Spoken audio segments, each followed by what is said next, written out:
Shalom, Bapak Ibu Saudara yang terkasih dalam Tuhan. Pembacaan kita dari kitab Yeremia pasal yang ketiga. Dalam kitab Yeremia pasal yang ketiga, kita melihat di sini ada dua bangsa yang ditegur oleh Tuhan. Ada Israel dan ada Yehuda.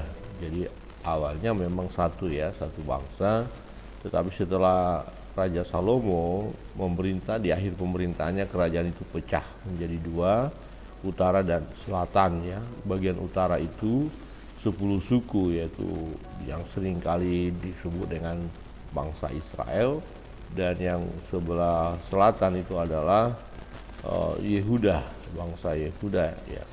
Nah, ternyata bangsa Israel itu melakukan dosa ya, kesalahan yang sangat fatal dan kemudian dihukum. Ternyata Yehuda juga ikut melakukan hal yang salah dan itu mendukakan hati Tuhan. Nah, Tuhan menghukum mereka, tetapi Tuhan mau juga mereka bertobat ya, ingin supaya mereka itu diselamatkan. Mari kita membaca pasal yang ketiga ayat 11, 12 dan 13. Kita baca bersama-sama mulai ayat 11. 1, 2, 3. Dan Tuhan berfirman kepadaku, Israel perempuan murtad itu membuktikan dirinya lebih benar daripada Yehuda perempuan yang tidak setia itu. Pergilah menyerukan perkataan-perkataan ini ke utara, katakanlah, kembalilah hai Israel perempuan murtad, demikianlah firman Tuhan. Maka mukaku tidak akan muram terhadap kamu, sebab aku ini murah hati, demikianlah firman Tuhan. Tidak akan murka untuk selama-lamanya. Hanya akuilah kesalahanmu, bahwa engkau telah mendurhaka terhadap Tuhan Allahmu, telah melampiaskan cinta berahimu kepada orang-orang asing di bawah setiap pohon yang rimbun, dan tidak mendengarkan suaraku. Demikianlah firman Tuhan. Nah, Bapak Ibu Saudara yang terkasih dalam Tuhan, Tuhan murka kepada umat pilihan ini, baik kepada Israel maupun Yehuda. Nah, dikatakan ternyata ya Yehuda ya jauh lebih jahat boleh dikatakan, karena mereka sudah melihat bukti. Ya, nanti kalau kita membaca digambarkan seperti kakak adik saudara ya. Jadi kakak adik ya, Yehuda sebagai adik, Israel sebagai kakak, dan Israel ketika melakukan kesalahan, nah istilah di sini digunakan berzina ya, berzina, gambaran seperti seorang istri yang tidak setia kepada suaminya dan dia berzina, melakukan ya persundalan dengan orang lain di mana-mana ya. Dan itu mendukakan hati Tuhan ya, mendukakan hati Tuhan. Tapi Tuhan mau supaya mereka ini bertobat, supaya kembali. Nah, setelah Israel, nanti kita melihat bahwa Israel itu sudah dihukum oleh Tuhan, dibuang ke Asyur. Ya, ternyata Yehuda ya tidak bertobat. Artinya Yehuda semestinya ya melihat contoh ya kenyataan bahwa ya saudara mereka yaitu Israel, yang karena mereka tidak mau bertobat dihukum Tuhan, mestinya mereka harus bertindak lebih hati-hati atau lebih taat kepada firman supaya tidak mengalami nasib yang sama seperti Israel. Tetapi faktanya mereka tidak bertobat. Maka dikatakan ya, dan Tuhan berfirman kepadaku, Israel perempuan murtad itu membuktikan dirinya lebih benar daripada Yehuda perempuan yang tidak setia itu. Ya, sebenarnya mereka sama-sama ya hancur berantakan juga ya, secara khusus bagaimana hubungan mereka dengan Tuhan. Nah, tetapi ya Yehuda dikatakan ya jauh lebih parah kalau kita lihat istilah begini ya situasinya. Karena semestinya mereka lebih takut dong sama Tuhan, mereka sudah lihat bukti. Ya, mereka harus sadar, tetapi faktanya enggak, mereka juga melakukan persundalan itu ya. Juga mereka sama seperti perempuan yang tidak setia kepada suaminya, dan mereka bersundal, yaitu dengan penyembahan berhala, meninggalkan jalan Tuhan ya. Nah, Tuhan tidak mau membiarkan sebenarnya umat itu, secara kalau kita lihat di sini Israel ya yang murtad tadi, Tuhan tidak mau membiarkan mereka ya di dalam kehancuran, di dalam kebinasaan. Maka dikatakan pergilah menyerukan perkataan-perkataan ini ke utara, ya. Katakanlah kembalilah hai Israel, perempuan murtad. Demikianlah firman Tuhan. Mukaku tidak akan muram terhadap kamu sebab aku ini murah hati. Demikianlah firman Tuhan. Ya, tidak akan murka untuk selama-lamanya. Nah, ini kita melihat muncul bagaimana Allah kita ini adalah Allah yang murah hati. Muncul di sini. Kemurahan hatinya ya mendorong Allah untuk menyerukan suara pertobatan itu kepada Israel, ya. Kembalilah hai Israel, perempuan murtad. Nah, demikianlah firman Tuhan, ya.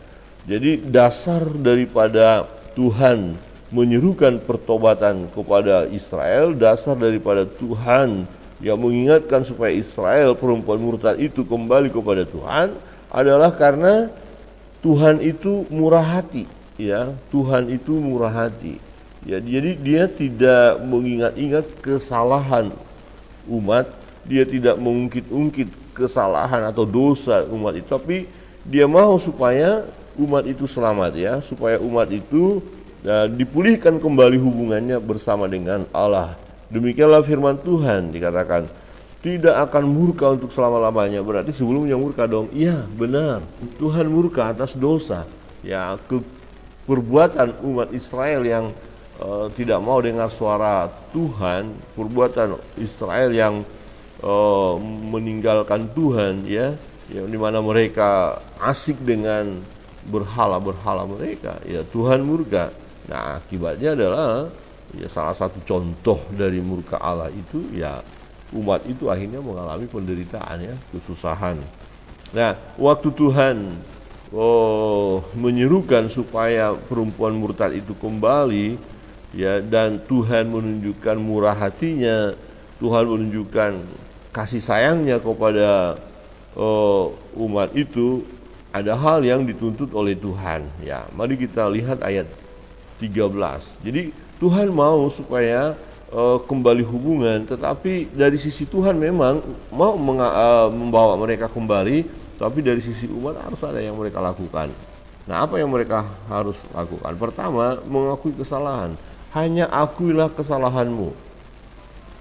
Ya, dan ini tidak hanya untuk umat Israel, bagi kita sampai saat ini kalau kita meninggalkan Tuhan, kita melakukan dosa, kita melakukan kejahatan, kemudian kita mengalami hukuman. Oke, kita berseru, Tuhan tolonglah kami, Tuhan tolonglah kami, berikanlah belas kasihan-Mu Tuhan kepada kami. Ya, Tuhan akan berikan belas kasihannya, tetapi ada hal yang harus kita lakukan. Tidak hanya sekedar sadar, ya Tuhan tolonglah kami salah Tuhan, tidak hanya sekedar itu, tapi mengakui dengan jujur, ya. Maka dikatakan firman Tuhan, apabila kita mengakui segala dosa dan kesalahan kita, Ia setia dan adil, akan menyucikan, menguduskan kita dari segala dosa dan kesalahan kita. Jadi pertama memang kita harus akui kita orang berdosa, kita salah, kita tidak benar di hadapannya, dan kita akui di hadapan Tuhan. Tuhan, aku sudah melakukan banyak kesalahan, banyak dosa. Aku sudah melukai hati Tuhan. Aku sudah melakukan perbuatan-perbuatan jahat, ya.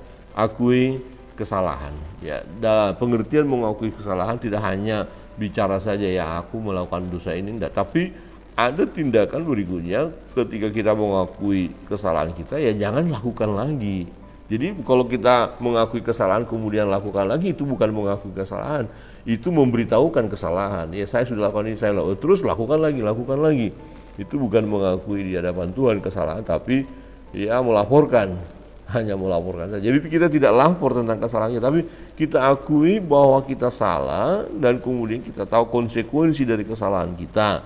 Tetapi Tuhan mau supaya ketika kita mengakui, kita mau berkata, Tuhan kami tidak lagi mau melakukan kesalahan ini, ya. Jadi bertobat, ya, berhenti dari melakukan hal yang itu dan kembali datang kepada Tuhan. Ya, kesalahan mereka apa?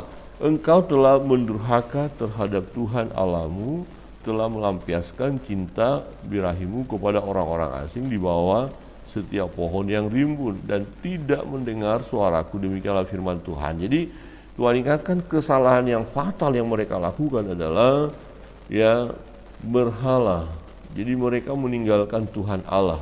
Ya ini boleh dikatakan apa seperti gambaran kalau kita lihat dari pasal 3 ya, mudah kita pahami karena gambarannya adalah hubungan suami istri. Jadi seorang istri selingkuh, ya, seorang istri tidak setia kepada suaminya. Jadi ini persoalan yang berat. Ya Allah kita kan Allah cemburu ya, jangan ada Allah lain di hadapanku kata Allah. Jadi ini kesalahan yang fatal. Kalau mungkin mencuri ya saya pikir itu tidak terlalu fatal di hadapan Tuhan karena nanti kita bisa menghentikan kebiasaan kita mencuri. Tapi kalau kita sudah ya meninggalkan Tuhan, kemudian kita berhala, ini fatal banget ya. Jadi wajarlah ya umat itu dihukum oleh Tuhan karena mereka meminta bantuan kepada kuasa lain, mereka mengagungi, memuja di bawah pohon dikatakan di situ bentuk penyembahan yang mereka lakukan, bukit-bukit pengorbanan dikatakan, bukit-bukit gundul dikatakan di sana. Jadi ini tempat-tempat di mana mereka mengadakan pemujaan ya, dan itu mendukakan hati Allah.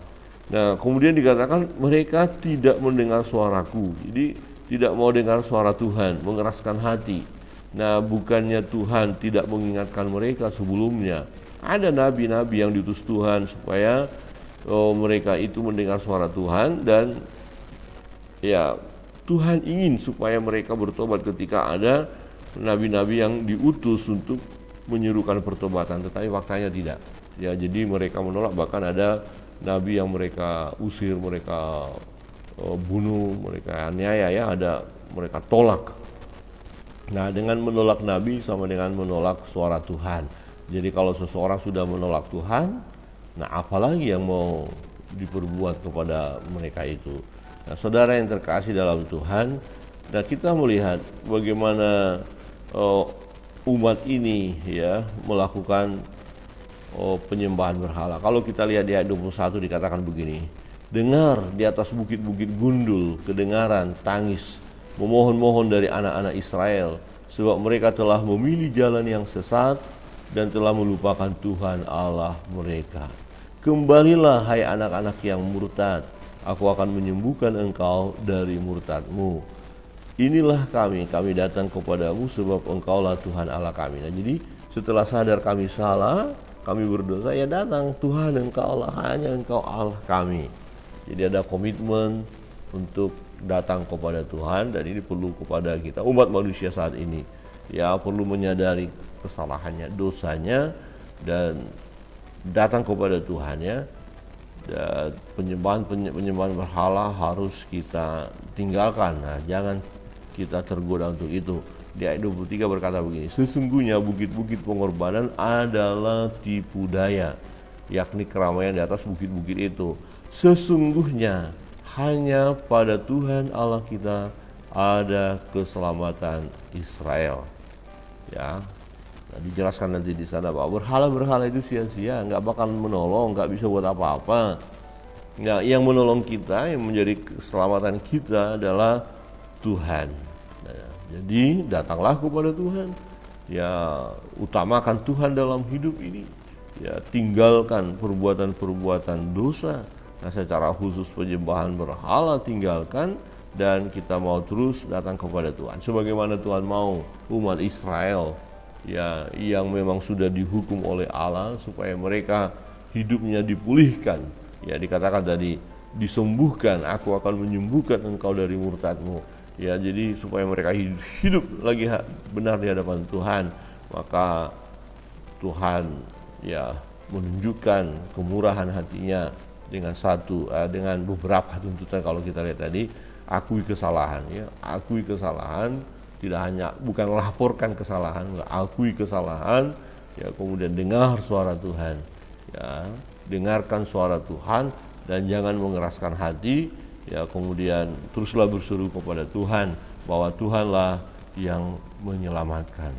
Saudara yang terkasih dalam Tuhan, mari sebagai orang-orang percaya yang mengikut jalan Tuhan, jangan pernah ya kita tinggalkan Tuhan, ya jangan pernah selingkuh, ya jangan pernah selingkuh, jangan pernah bersundal, ya jangan pernah berzina ya dengan ilah-ilah lain, dengan Allah-Allah lain, tetapi kita mau setia mengikut Tuhan, percaya kepada Yesus. Yesus adalah Tuhan dan Juru Selamat kita, ya sekali Yesus selamanya Yesus, kira-kira begitu ya pujian itu. Dan ini komitmen kita, maka berkat-berkat Tuhan, berkat masa kini dan berkat masa yang akan datang akan kita terima.